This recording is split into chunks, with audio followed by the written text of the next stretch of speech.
Antecipe a raiva. Se você sabe onde e quando a raiva vai aparecer, então você poderá se preparar para ela. Mas como?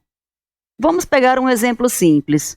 Você vai chegar atrasado no trabalho e você sabe que o seu patrão vai lhe dar uma bronca por chegar atrasado. Então, diga a si mesmo: não vou me zangar com o chefe, ele tem razão em me reprimir pelo meu atraso. Vou pedir desculpas e dizer que eu posso ficar até mais tarde no trabalho para compensar o meu atraso. Outro exemplo. Você vai chegar em casa e sabe que sua esposa vai reclamar sobre algo que aconteceu. Diga a si mesmo antes de entrar em casa: não vou discutir com a minha esposa. Ela está zangada e eu sei disso. Vou dizer que amanhã vamos conversar e tudo ficará bem. Mais um exemplo. Você vai sair de viagem de férias com as crianças. É uma longa viagem de carro. Então, antes de entrar no carro, pense: elas são apenas crianças. Elas gostam de fazer bagunça durante a viagem. Não vou me irritar com isso. Pelo contrário, vou me divertir com os meus filhos.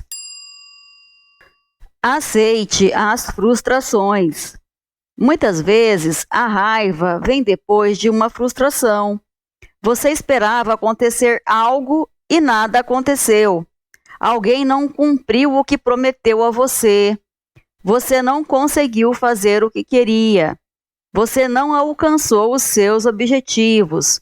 Tudo isso causa frustração. Mas a frustração não precisa se transformar em raiva. Aceite que algo deu errado. É o primeiro passo para continuar a vida sem raiva. Esquecer o que deu errado é o segundo passo. Por exemplo, você não conseguiu a vaga de emprego que tanto queria. Já que mencionamos contratações, vamos entender alguns fatores que influenciam no processo seletivo.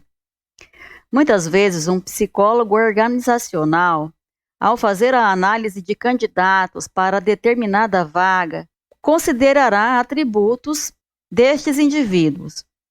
Ao precisar preencher uma vaga de motorista, o psicólogo analisará a entrevista e os testes psicológicos aplicados.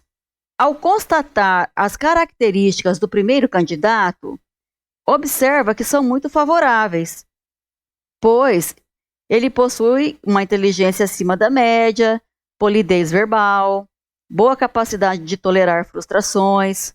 Contudo, não possuía o atributo que era decisivo e indispensável para esta vaga, que é a capacidade de atenção concentrada. O segundo candidato não apresentava estes mesmos atributos que o primeiro, porém, tinha um nível maior de capacidade para manter a atenção concentrada. Desta forma, compreenda: se não entrou em determinada vaga de trabalho, não é porque seja inferior ao outro candidato, mas sim pode não ter o requisito que seria o principal para esta contratação. O primeiro candidato possuía atributos muito superiores e favoráveis.